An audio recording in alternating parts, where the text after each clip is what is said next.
प्रगतिशील समाजवादी पार्टी अध्यक्ष शिवपाल सिंह यादव ने प्रयागराज में एक प्रेस वार्ता में बताया कि सपा ने उनको कई बार धोखा दिया है। वे न तो सपा से गठबंधन करेंगे और न ही सपा द्वारा किए किसी भी गठबंधन में वे रहेंगे। बीजेपी से गठबंधन के सवाल पर शिवपाल यादव ने कहा कि चुनाव के 6 महीने पहले पता चलेगा कि उनका गठबंधन किस दल से होगा, लेकिन बार बार पूछने पर भी प्रसपा नेता ने बीजेपी से गठबंधन से इनकार नहीं किया। एक सवाल पर उन्होंने कहा कि समय आने दीजिए, वे सपा से इस्तीफा देकर अपनी पार्टी से विधानसभा चुनाव लड़ सकते हैं। उनका इशारा लोकसभा चुनाव में सांसद होने के बाद विधानसभा से इस्तीफा देने से था। शिवपाल यादव ने सपा को एक धोखेबाज पार्टी बताया और कहा कि अखिलेश यादव के पैर छूने पर वे झांसे में नहीं आएंगे। अभी पार्टी को मजबूत कर रहे हैं और आगामी 6 महीने में वे तय कर लेंगे कि उनकी पार्टी का किस पार्टी से गठबंधन होगा। इतना जरूर है कि अगली सरकार में प्रगतिशील समाजवादी पार्टी केंद्र सरकार में शामिल रहेगी। शिवपाल यादव 2 दिन के लिए प्रयागराज आए हैं और कई कार्यक्रमों में भाग लेने के अलावा बाघरमरी मठ के पूर्व महंत नरेंद्र गिरी की पुण्यतिथि में शामिल हुए।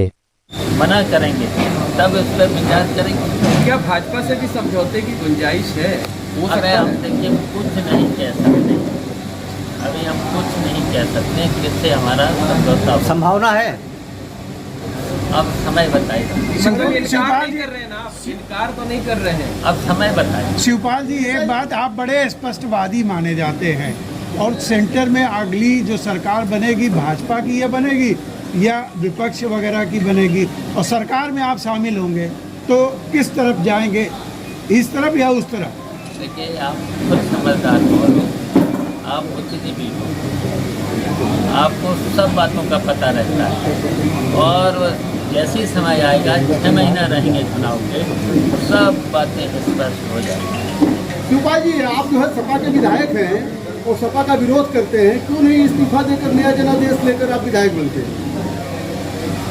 देखिए हम हमेशा उत्तर प्रदेश में जसवंत नगर से सबसे बड़ी जीत हमारी होती है। अब की बात की समाजवादी पार्टी में सबसे बड़ी जीत हमारी, और जब हमको 111 विधायकों में हम नहीं जीते थे, जब समाजवादी पार्टी की तरफ से कोई निमंत्रण नहीं मिला है विधानमंडल में, हम तो देखिए समाजवादी पार्टी के प्रदेश अध्यक्ष भी रहे, जनरल सेक्रेटरी तो जाने कितने साल रहे, जाने कितने साल रहे।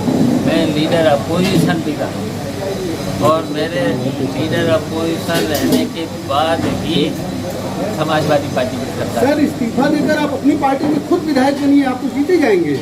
आने दो समय, आने दो समय, अब तो 2024 में ही आएगा। अच्छा, एक शिवपाल जी एक क्वेश्चन ये है कि विगत दिनों मोहल्ला सब्जी मंडी थाना शाहगंज क्षेत्र अंतर्गत प्रातः लगभग 9:00 अनुसार थोक फल व्यवसायी के घर की दूसरी मंजिल पर स्कूटी अज्ञात व्यक्ति द्वारा घर में घुसकर 9:00 अनुसार को लोहे की रॉड व चाकू से जानलेवा हमला कर घायल कर हाथ पैर बांधकर बाथरूम में बंद कर दिया तथा घर में लूटपाट कर भागने की सूचना प्राप्त होते ही स्थानीय पुलिस के साथ वरिष्ठ पुलिस महोदय द्वारा पुलिस अधीक्षक नगर एवं क्षेत्राधिकारी कोतवाली के नेतृत्व में पुलिस एवं क्राइम ब्रांच की टीम के द्वारा सीसीटीवी फुटेज एवं सर्विलांस की सहायता से घटना कारित करने वाले अभियुक्त अदनान एवं तौफीकर रजा को आज दिनांक 10 सितंबर 2022 को पानी की टंकी तिराहा के निकट से गिरफ्तार कर उनके पास से लूटी गई संपत्ति रूपा एवं उनकी निशानदेही पर घटना में प्रयुक्त स्कूटी, दोनों नंबर प्लेट, गुड़ का हेलमेट, दस्ताने, लोहे की राड़ व चाकू अभियुक्त तौहीद रजा के नए घर मोहल्ला सुल्तानपुर भावा थाना खुलदाबाद से बरामद किया गया है।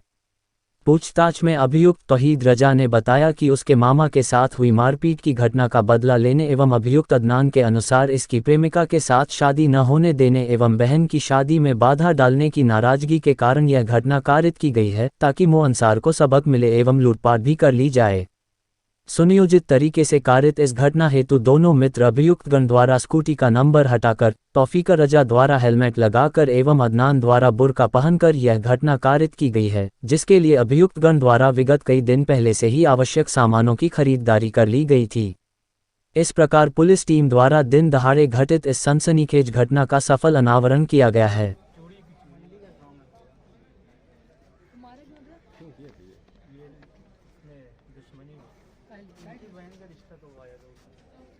हमारी बहन का रिश्ते की बात की और हमारे अम्मी के खिलाफ उल्टी सीधी बात कर रहे थे, तो की रंजिश में हम लोग ने ये कदम उठाया था। अच्छा, रिलेशन है क्या आप लोग का आपस में? हाँ, रिलेशन ही और आमने सामने रहते हैं। अच्छा, आमने सामने रहते। घटना और किस तरह से इस मामले की तह तक पहुंचे और सिर्फ 2 दिनों में इसका खुलासा कर दिया गया पूरे घटनाक्रम का। और 7 तारीख को थाना शाहगंज क्षेत्र में एक फल व्यापारी के यहाँ से सूचना मिली कि उसे रॉड से उस पर हमला करके उसके घर से भारी मात्रा में कैश की लूट हो गई है। पहली जो जानकारी मिली थी उसमें 14 लाख रुपए कैश की लूट की बात आई थी। प्राप्त तहरीर पे तत्काल अभियोग पंजीकृत किया गया। इसमें SP city, SP crime, CO city first, हमारी क्राइम ब्रांच की टीमें, सर्विलांस की टीमें और थाना शाहगंज की टीम इस घटना के अनावरण के लिए लग गई। और शुरुआती जब तहकीकात की गई, चूँकि मजरूब हॉस्पिटल में थे तो बहुत ज़्यादा उनको जानकारी देने की स्थिति में नहीं थे, घर वाले भी बहुत क्लियर नहीं थे। लेकिन जब उन्होंने अपने पैसे का हिसाब लगाया और कमरे में जो चीज़ें अनटच थी उनको जब चेक किया गया तो पता चला कि मेजर जो भी कैश था वो इंटैक्ट था। जो 14 लाख की बात थी वो सही नहीं निकली, जिसको घर वालों ने भी इस चीज़ को कबूल किया।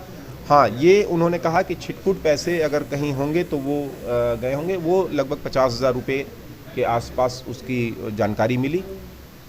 घटना के अनावरण के लिए जो टीमें लगी थीं, तमाम सीसीटीवी कैमरे तथा अन्य स्रोतों से मैनुअल तरीके से इसकी छानबीन की जा रही थी और इसमें टीम को सफलता मिली। 2 अपराधी जिन्होंने इस घटना को अपनी पहचान छुपाने के लिए तमाम उपाय करते हुए इस घटना को अंजाम दिया था, वो दोनों अभियुक्त पकड़े गए। एक अभियुक्त जो कुर्ता पैजामा और नकाब के साथ साथ हेलमेट लगा के, और एक अभियुक्त जिसने बुर्का पहन रखा था। इन दोनों का उद्देश्य था कि ये अपनी आइडेंटिटी छुपा ले। घटना के पीछे की मोटिव जब पता की गई तो ये पता चला कि प्राइमरी मोटिव जो मजरूब है उनकी पिटाई करने का था, उनको घायल करने का था और घटना को लूट के तरफ डाइवर्ट करने का था कि लूट के लिए इस घटना को अंजाम दिया गया है।